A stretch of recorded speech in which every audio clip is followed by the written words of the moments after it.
بسم اللہ الرحمن الرحیم۔ روزے کی حالت میں بعض لوگوں کو قے آ جاتی ہے،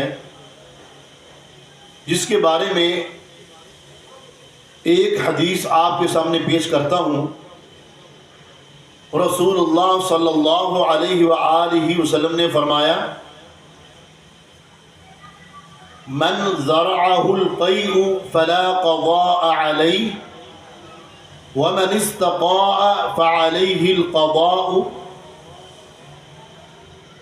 جس کو روزے کی حالت میں خود بخود قے آ جائے بلا ارادہ، اس پر قضاء نہیں ہے۔